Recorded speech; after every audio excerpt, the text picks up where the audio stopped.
अस्सलाम वालेकुम students of class 7th। Students, आज जनरल साइंस में हमारा टॉपिक है न्यूट्रिशन इन एनिमल्स। ये आपका चैप्टर नंबर 2 है और ये जो आपको असाइनमेंट भेजी जाएगी ना, इसके अंदर हम क्वेश्चन नंबर 4 से क्वेश्चन नंबर 7 तक आपको असाइनमेंट जो भेजेंगे उसको मैं आपको उनके जो आंसर्स हैं वो एक्सप्लेन करूँगा। आपने इनके साइंटिफिक जो कॉन्सेप्ट्स हैं उनको अच्छी तरह से क्लियर करना है। देखिए, हमारा फर्स्ट क्वेश्चन है, how are absorption and assimilation different. Means कि आपने एब्जॉर्प्शन और असिमिलेशन के बीच में फ़र्क बयान करना है। तो मैं इसको डिफरेंशिएट करूँगा। ये देखें, इस तरफ मैंने ये लिख लिया है एब्जॉर्प्शन और यहाँ पर मैं आपको असिमिलेशन लिख के इन दोनों को मैं इनके डिफरेंसेस आपके सामने साइंटिफिक वे के अंदर जो है वो एक्सप्लेन करूँगा। So first of all I will explain absorption. Students, कोई भी फूड जो ह्यूमन बीइंग्स या एनिमल्स जो हैं वो इंजेस्ट करते हैं, हासिल करते हैं, उसे खाते हैं, वो अल्टीमेटली हमारे ब्लड में जाती है और ब्लड में जाके उसके अंदर वो डिफ्यूज़ हो जाती है। तो इस तरीके से हमारी फूड की जो है वो जो मेजर टाइप्स होती हैं वो होती हैं कार्बोहाइड्रेट्स, प्रोटीन्स, लिपिड्स। ये तीनों जो न्यूट्रिएंट हैं फूड के, वो जब हम इनको खा लेते हैं तो जैसा कि मैंने आपको बताया तो फिर उसकी होती है डाइजेशन। डाइजेशन जो है होने के बाद ये फूड जो है अब हमारी स्मॉल इंटेस्टाइन के अंदर जाकर वहाँ ब्लड के अंदर चली जाती है। अब आपको ये क्लियर करना है कि ये फूड जो हमने हासिल की ये तो या सॉलिड फॉर्म के अंदर थी या लिक्विड फॉर्म के अंदर थी, तो ये ब्लड में कैसे चली गई।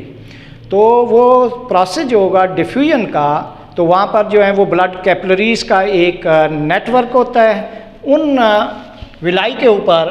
तो वहाँ से ये फूड जो है वो डाइजेशन होने के बाद ये स्मॉल इंटेस्टाइन के ड्यूडेनम पार्ट के अंदर जाकर विलाई के अंदर से ये डिफ्यूज़ होके ब्लड में ये शामिल हो जाती हैं, उसका पार्ट बन जाती हैं। इस तरह से ये फूड फिर हमें एनर्जी देती है। तो इस तरह से फूड का ब्लड के अंदर डिफ्यूजन के थ्रू शामिल हो जाना ये कहलाएगा एब्जॉर्प्शन। आप देखें असिमिलेशन, इसको हम यूँ क्लियर करेंगे कि जितने भी न्यूट्रिएंट्स हैं जो सॉइल के अंदर मौजूद हैं, इनमें साल्ट मौजूद हैं, हम फूड हासिल करते हैं, तो ये न्यूट्रिएंट रिसाइकल करते हैं। कैसे? बहुत सारी चीज़ें जो हैं वो ज़मीन के अंदर सोडियम के, कैल्शियम के, सल्फ़र के, इनके साल्ट्स मौजूद हैं, मिनरल मौजूद हैं। ये फर्स्ट ऑफ ऑल किसके अंदर आते हैं? प्लांट के अंदर आते हैं। उन प्लांट्स में से हमें जो फूड मिलती है, जो फूड के मैंने आपको नाम बताए, जैसे कार्बोहाइड्रेट हैं, लिपिड हैं, प्रोटीन्स हैं, इनको हम एनिमल्स जो हैं मीन्स ह्यूमन बीइंग और दूसरे एनिमल्स जब उसको हासिल करते हैं तो ये सारी फूड जो है that become the part of our body. तो ये हमारी बॉडी का पार्ट बन जाते हैं, ये हमारे टिश्यूज़ के अंदर जो हैं वो ये शामिल हो जाते हैं। तो आप देखते हैं कि हमारी जो ग्रोथ होती है वो इसी फूड की वजह से जो है वो हो रही होती है। तो इसका मतलब है जो फूड हम खाते हैं वो हमारे ये जो तमाम सेल्स और जो टिश्यूज़ हैं उनका पार्ट बन जाती है।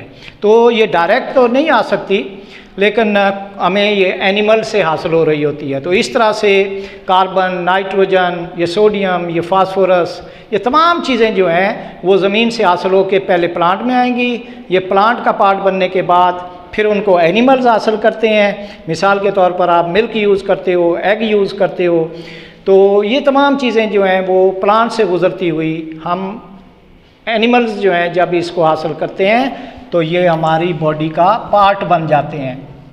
तो फूड का हमारी बॉडी टिश्यूज़ का हिस्सा बनना जो है that will be called as assimilation. Okay students, अब मैं आपको क्वेश्चन नंबर 5 जो है आपकी असाइनमेंट में ये शामिल होगा। इस क्वेश्चन को आप देखें, what do you understand by rumination. तो इसको मैं एक्सप्लेन कर देता हूँ आपको। ये टर्मिनोलॉजी है रूमिनेशन की।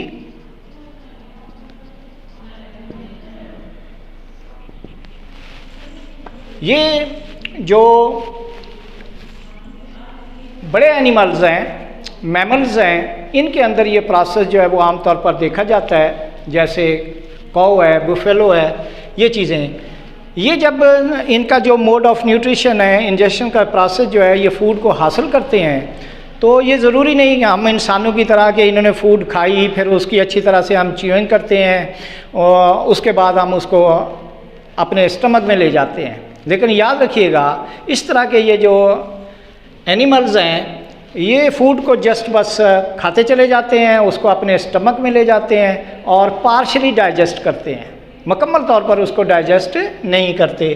फिर क्या होता है, बाद में इसकी च्यूइंग के लिए ये इसको वापस, जैसे रिगर्जिटेशन होता है, जुगाली कहते हैं इसको, ये वापस लाते हैं और फिर उसको बड़े आराम से जो है कंफर्टेबल होकर ये उसकी च्यूइंग करते होते हैं और फिर जब वो मुकम्मल तौर पर आफ्टर च्यूइंग ये दोबारा इसको अपने स्टमक के अंदर लेके जाते हैं और फिर ये फूड जो है वो डाइजेशन के प्रोसेस से फर्दर गुजरती है। तो ये जो प्रोसेस मैंने बताया इनका, एनिमल्स का, जैसे मैंने बताया आपको, पार्टिकुलरली जो जानवर जो है वो जुगाली करते हैं, मीन्स रिगर्जिटेशन के अंदर आते हैं, तो इस प्रोसेस को जब ये पार्शली डाइजेस्ट करते हैं तो वो जो स्टफ़ होता है, मटेरियल होता है, वो फिर कॉड कहलाता है। तो पहले ये कॉड के अंदर लाते हैं, बाद में उसको डाइजेस्ट करके फिर ये वापस अपने बॉडी के अंदर स्टमक के थ्रू वो गुजरता है। तो ये प्रोसेस जो है वो रूमिनेशन का कहलाता है।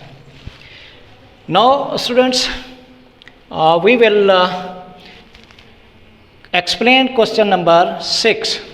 Name the important parts of the digestive system of human body. तो इसको मैं आपको इसकी इलस्ट्रेशन देता हूँ। आप ह्यूमन बॉडी को देखें, हमारे अंदर इनका पाथवे क्या होगा डाइजेशन का, ये देखें। मैं आपको क्लियर करता हूँ। यहाँ पर ये एक ह्यूमन बीइंग है,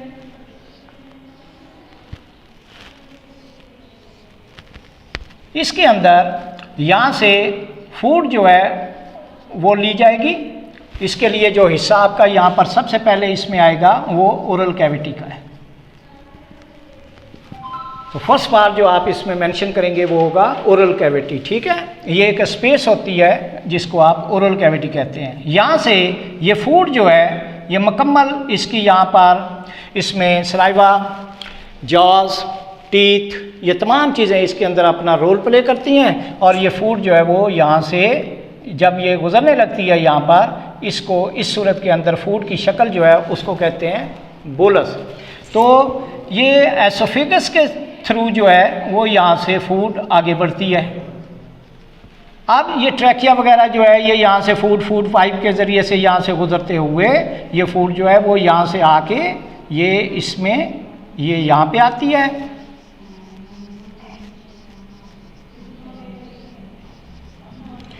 इसके बाद ये फूड जो है वो किस में आ जाएगी, स्टमक के अंदर।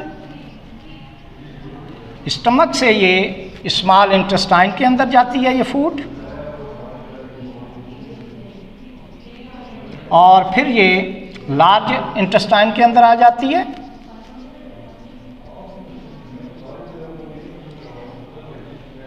तो तमाम प्रोसेस जो है वो अपनी जगह पर जो है वो मुकम्मल होता है। मसलन कुछ फूड जो है उसका प्रोसेस डाइजेशन का ओरल कैविटी के अंदर कैरी आउट होता है, उसके बाद ये एसोफेगस से यहाँ से पास होती है, फिर मेजर पार्ट इसका जो है वो स्टमक में ये काइम की शक्ल इख्तियार कर लेती है ये फूड जो है। उसके बाद मैंने आपको बताया था कि ये स्मॉल इंटेस्टाइन के अंदर इसकी एब्जॉर्प्शन होती है और लास्ट में फिर लार्ज इंटेस्टाइन के अंदर से तो जो वेस्ट मटेरियल होता है that is given out, I mean expelled out हो जाता है, वो पार्ट जो होता है। तो अब अगर आपने इसको इसका एक पाथवे के ज़रिए से इसको शो करना है तो आप सबसे पहले इसको शो करेंगे ओरल कैविटी।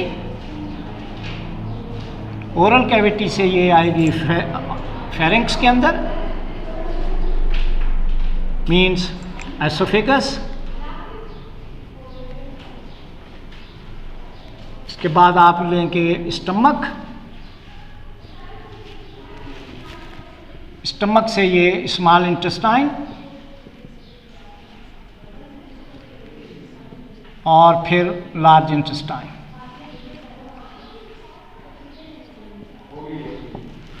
ठीक है, तो ये इसका एक पाथवे बन जाएगा। तो हमारा क्वेश्चन भी यही था कि important parts of digestive system बताएं, तो ये इसके इम्पॉर्टेंट पार्ट्स हैं। आज का लास्ट क्वेश्चन जो है वो आपके लिए है कि व्हाट इज़ सीडोपोडियम। ठीक है, इसको भी मैं आपको एक्सप्लेन कर देता हूँ।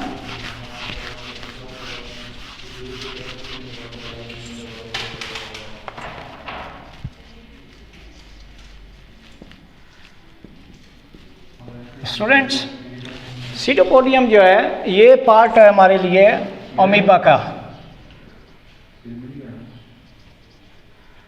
अमीबा जो है वो यूनिसेलुलर ऑर्गेनिज्म है। What are unicellular organisms? These are the microscopic organisms which can't be seen by our naked eye, these are only visible under the microscope. तो ये माइक्रोस्कोप के अंदर ही आपको नज़र आ सकते हैं। तो ये यूनिसेलुलर ऑर्गेनाइजेशन के अंदर भी आपने इनको स्टडी करना है। तो अमीबा जो होता है वो इर्रेगुलर शेप के अंदर होता है, इस तरह से। ये देखें, ये इसकी है, इसमें एक न्यूक्लियस होता है, इसका एक्टोप्लाज्म होता है, साइटोप्लाज्म होता है, साइटोप्लाज्म जो है डिवाइडेड होता है। अब ये जो पार्ट मैंने इसके अंदर आपको ये शो करके दिखाया है, ये इसके अंदर कहलाता है सीडोपोडियम। इसमें स्टूडेंट्स ख्याल रखिएगा कि ये पी जो है वो लफ्ज़ इसके अंदर साइलेंट है। तो यहाँ पर सीडो जो है, सीडो लफ्ज़ के मीनिंग जो होते हैं वो, इसके मीनिंग जो होते हैं फॉल्स, और पोडियम के मीनिंग जो होते हैं वो होते हैं फुट के। तो मीन्स कि अमीबा के अंदर हमें कुछ ऐसे जो हैं वो आउट ग्रोथ जो है वो इसमें आपको जो है वो चीज़ें नज़र आती हैं जो इनको आप समझते हैं कि शायद इनके फुट हैं, लेकिन नहीं, ये उसके फुट नहीं है, इसलिए इनको कहते हैं सीडोपोडियम। ये इनकी वजह से मूवमेंट करके किसी भी पार्टिकल ऑफ फूड को जो है ये कैप्चर कर लेता है। तो इस सिलसिले में ये इनके सीडोपोडियम जो है वो फूड कैप्चर करने के इनके काम आते हैं। तो इस तरह से ये लफ्ज़ याद रखिएगा कि सीडो के मीनिंग है फॉल्स एंड पोडियम के मीनिंग है फुट, और इसका जो प्लूरल बनेगा वो कहलाएगा सीडोपोडिया।